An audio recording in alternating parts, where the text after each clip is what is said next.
Na paz do Senhor, meus irmãos do grupo Amigos da Bíblia, hoje é o dia 84 do nosso desafio de lermos o Novo Testamento em 90 dias e vamos falar sobre Apocalipse 4, 5 e 6. Apocalipse 4. Nesse capítulo, a palavra-chave é trono, usada 7 vezes. Apocalipse deixa claro que o trono de Deus, não dos homens, governa o universo. Salmo 103, verso 19. O chamado do trono, capítulo 4, versículo 1. Esse é um retrato vívido do arrebatamento da igreja. O versículo 19 do capítulo 1 apresenta um resumo divino do relato de Apocalipse, da mesma forma que agora estamos para ver o que deve acontecer depois destas coisas. A partir do capítulo 4, versículo 1, todo o relato é profético.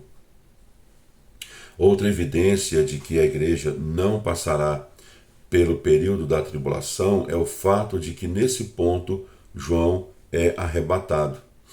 Observe como a experiência de João assemelha-se ao arrebatamento da igreja. Primeiro, o céu abre-se para receber os filhos de Deus. Segundo, há uma voz como de uma trombeta. Terceiro, é um acontecimento repentino. Quarto, acontece no fim da era da igreja. Quinto, introduz João à sala do trono do céu. E sexto, sinaliza o início do julgamento de Deus sobre o mundo. A glória do trono, capítulo 4, versículo 2 e 3. A pessoa sentada no trono é Deus. João usa pedras preciosas como símbolos da glória do Pai. O jaspe é uma pedra límpida que fala da pureza de Deus. O sardônio é vermelho e se refere à ira e ao julgamento do Senhor. E a esmeralda é verde, cor associada à graça e à misericórdia. Há um arco cor de esmeralda que nos leva a Gênesis capítulo 9, versículo 11 até o 17, em que Deus fez sua aliança com a humanidade e a natureza de que não destruiria de novo o mundo com água. O arco refere-se à promessa do Senhor e sua aliança de misericórdia. O trono de Deus ainda é misericordioso em sua ira, apesar de estar para enviar um julgamento terrível sobre a humanidade. Os anciãos em volta do trono, capítulo 4, versículo 4. 24 anciãos, 12 tribos mais 12 apóstolos, dá um total de 24, isso fala da totalidade do povo de Deus. Esses 24 anciãos estavam vestidos de branco, isso fala de santidade, e com coroas de ouro. Coroa fala de vitória, ouro fala de glória, então isso fala de vitórias gloriosas do povo de Deus aqui na terra, principalmente contra o inimigo, o pecado e a morte. E agora estão diante do trono de Deus. Então esses 24 anciãos representam a totalidade do povo de Deus. O trono lança julgamento, capítulo 4, versículo 5, parte A. O versículo 5 não descreve um trono de graça, mas um trono de julgamento. Trovões e relâmpagos são avisos de que a tempestade está para chegar. No Sinai, Deus lançou trovões e relâmpagos quando deu a lei. Êxodo capítulo 19, versículo 16. E o fará de novo quando for julgar os que violaram a lei. Salmo 29, Salmo 77, versículo 18. Os objetos diante do trono. Capítulo 4, versículo 5, parte B, até o versículo 11. As tochas de fogo representam o Espírito Santo, capítulo 1, versículo 4, que é o Espírito purificador, Isaías 4 e versículo 4. Cristo tem a plenitude do Espírito, pois 7 é o número da plenitude. Durante essa era de graça, representa-se o Espírito como uma pomba da paz, mas o Espírito ministrará um julgamento de fogo após o arrebatamento da igreja. O mar de vidro, ele representa os salvos de todas as nações. os seres viventes. 4 é o número da terra, portanto, aqui temos a aliança de Deus com a criação. Leia Gênesis 9, versículo 8 até o 13, e veja a aliança que o Senhor fez com a humanidade, com as aves, com os animais domésticos e selvagens. Eles estão representados na face de cada ser vivente. Os 4 seres viventes, símbolos da criação, diante do trono de Deus, mostram que ele controla a criação e que um dia cumprirá sua promessa de libertá-la do pecado. Romanos capítulo 8, versículo 19 até o 24. Os anciãos juntam-se ao louvor e colocam a coroa diante do trono. A coroa deles representa o prêmio pelos serviços prestados enquanto estiveram na terra. O versículo 11 apresenta a primeira das diversas doxologias de Apocalipse. Aqui as criaturas celestiais louvam a Deus, porque Ele é o Criador de todas as coisas. Apocalipse capítulo 5, versículo 9 e 10. Os seres viventes e os anciãos louvam-no por causa da redenção por intermédio do sangue de Cristo, pois até a criação é redimida pela cruz. Em Apocalipse capítulo 11, versículo 16 até o 19, o céu louva-o por ser o juiz que purificará o mundo por seus pecados com justiça. Agora, o cenário está montado. A igreja foi arrebatada para o céu, o Senhor está assentado no trono, todas as criaturas do céu louvam-no e esperam o derramamento de sua ira.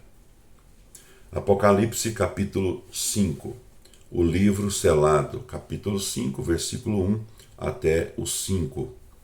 A palavra livro, lá no versículo 1, refere-se a um pergaminho. Naquela época não existia livro encadernado. O pergaminho era feito de pele de animais.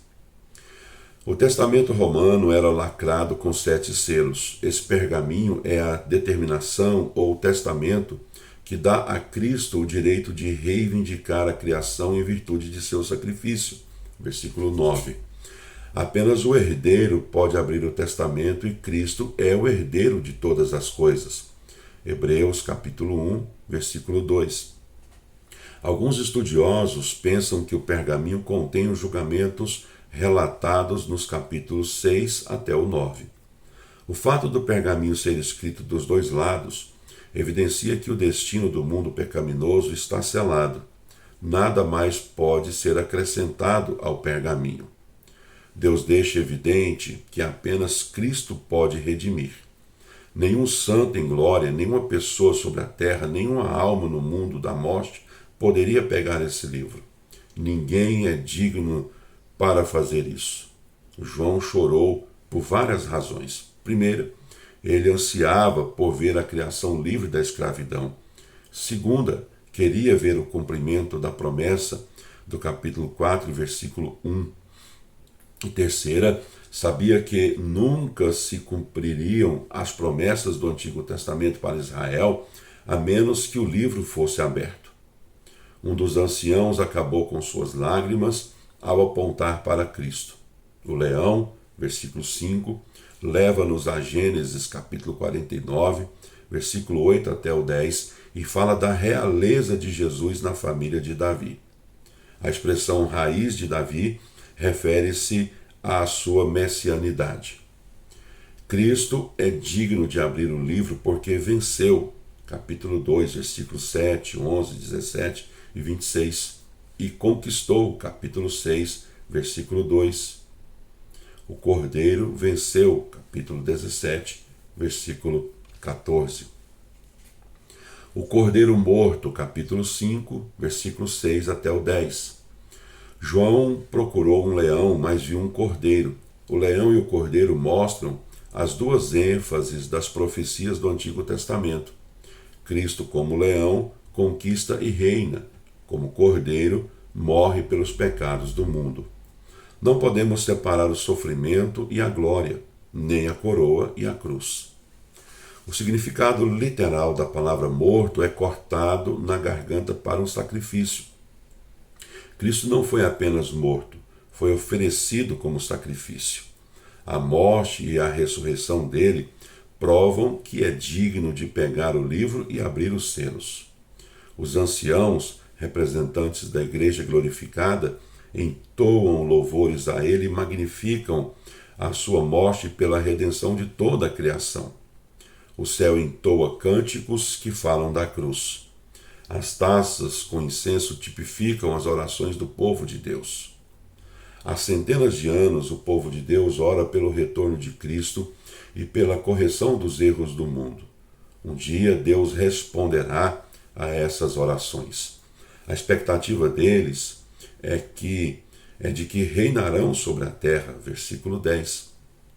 Essa é outra prova de que um dia Cristo reinará sobre um reino real, literal na terra, conforme a gente vai ver em Apocalipse capítulo 20, versículo 4. As hostes proclamadoras, capítulo 5, versículo 11 até o 14. Os anciãos entoam cânticos, mas os anjos proclamam em grande voz. Apenas Cristo é digno de louvor. É interessante contrastar essa doxologia com a vida terrena de Cristo.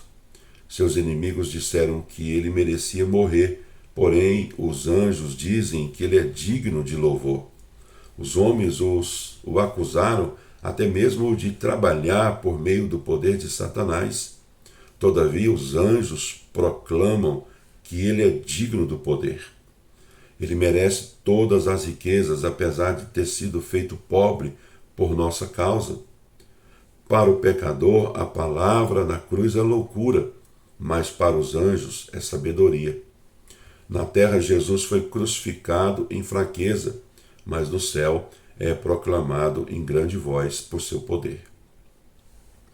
Toda a criação se juntou para honrar ao Senhor Jesus Cristo após o louvor dos anjos. A expressão toda criatura sugere que toda a criação antecipa a redenção que virá quando, por fim, Cristo derrotar o inimigo e estabelecer seu reino. Cristo está para abrir os selos do livro e derramar julgamento sobre o mundo.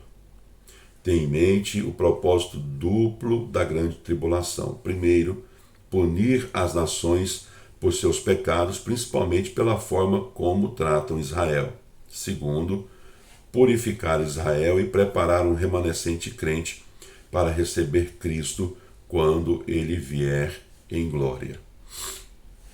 Apocalipse capítulo 6. Agora João inicia a descrição da primeira metade da 70ª semana de Daniel. Daniel capítulo 9, versículo 27. O período de 7 anos da grande tribulação. Então, o período de 7 anos da grande tribulação corresponde à última semana de anos da profecia das 70 semanas de Daniel que falta para cumprir. O Cordeiro pegou o livro selado e está para abrir os selos e declarar guerra ao mundo ímpio. A cada selo que se abre no céu, algo importante acontece na terra. O primeiro selo é o anticristo assumindo o poder. Capítulo 6, versículo 1 e 2. Cada um dos seres viventes que estão diante do trono chama em voz alta o cavalo e o cavaleiro com a palavra de comando, vem, quando da abertura dos 4 primeiros selos. O primeiro cavalo é branco e seu cavaleiro recebe um arco e uma coroa.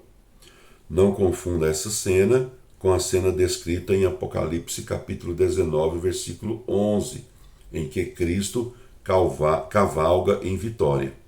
Aqui, nessa passagem, o cavaleiro é o anticristo, o falso Cristo, que inicia sua conquista na terra. O fato dele receber um arco, mas não flechas, indica que ele conquista as nações de forma pacífica. O anticristo unirá a Europa e fará um pacto com os judeus e reinará diante de uma falsa paz e paz falsa temporária. 1 Tessalonicenses capítulo 5, versículo 2 e 3. O segundo selo, a guerra, capítulo 6, versículo 3 e 4. A paz mundial não durará muito. arrebentarão guerras terríveis, enquanto os homens dizem que estão em paz e em segurança.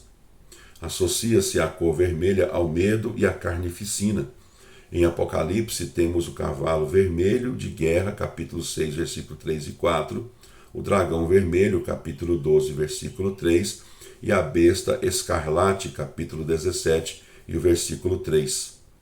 Veja que Deus deu autoridade ao anticristo para acabar com a paz na terra.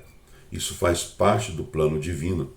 O anticristo troca seu arco sem flechas por uma grande espada e os homens começam a matar uns aos outros. Isso indica com clareza que os métodos de acordos internacionais e diplomáticos não trarão paz duradoura. O terceiro selo, a fome, capítulo 6, versículos 5 e 6. Em geral, a fome e a guerra andam juntas. A cor preta faz pensar em fome. O cavaleiro, ainda o anticristo, segura uma balança na mão, o que indica que seu governo estabelecerá o racionamento de alimento. Uma medida de trigo custará cerca de 1/4 de centavo, e o trabalhador receberá 1 centavo por dia de trabalho. Em outras palavras, o alimento será tão escasso que a pessoa precisará trabalhar o dia inteiro para comprar apenas 1/4 de quilo de grão. Todavia, observe que não há escassez de azeite e de vinho para os ricos. O rico fica mais rico e usufrui dos luxos. O pobre vai ficar mais pobre e mal vai conseguir se alimentar. Vale a pena registrar que o grão, o azeite e o vinho eram os principais produtos de Israel, conforme Oséias capítulo 2 e o versículo 8. O anticristo vai proteger os tesouros israelitas, tendo em vista que haverá um acordo entre eles. O quarto selo, a morte, capítulo 6, versículos 7 e 8. A morte cavalga esse cavalo e o Hades a segue. A morte reivindica o corpo e o Hades a alma. Deus dá-lhes autoridade para matar 1/4 da população da terra. Para isso serão usados 4 métodos: a espada, violência e guerra, a fome e as feras. Até as feras estarão famintas e atacarão os seres humanos. Após o arrebatamento da igreja, um julgamento terrível aguarda o mundo que rejeitou a Cristo.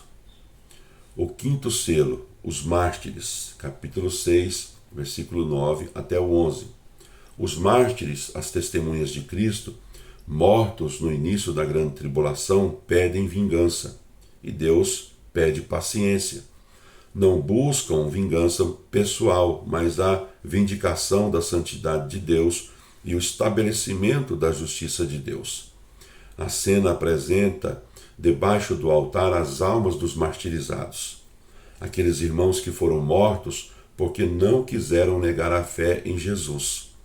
Eles tinham um clamor, por isso a figura do altar, que é, ao mesmo tempo, uma pergunta: ó soberano Senhor, santo e verdadeiro, até quando não julgas nem vingas o nosso sangue dos que habitam sobre a terra? Cada um recebeu um manto branco, símbolo de felicidade e repouso, e a recomendação de que tivessem paciência, até que também se completasse o número dos seus conservos e seus irmãos. Não pensemos nessa afirmação como uma equação matemática, mas que o fim virá logo e que os servos de Deus ainda terão, alguns, infelizmente, sofrerão martírio. Os mártires pedem vingança, mas a vingança não pertence a nós e sim ao Senhor, conforme está escrito em Deuteronômio, capítulo 32 e o versículo 35, que eles tivessem paciência. A paciência e a perseverança são próprias dos cristãos. O sexto selo, os sinais do céu, capítulo 6, versículo 12 até o 17. Ao ser rompido o sexto selo, trouxe um grande terremoto.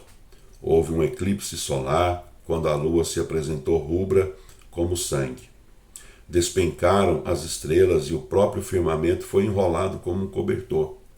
Montes e ilhas, continua João relatando, saíram dos seus lugares e o medo tomou conta de todos os poderosos, de modo que se esconderam nas cavernas, tocas, buracos feitos nas montanhas, pedindo que as rochas os escondessem daquele que está sentado no trono, por haver chegado o dia do retorno do Senhor.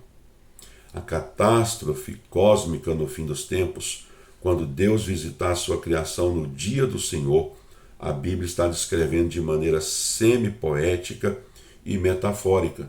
No entanto, descreve eventos reais.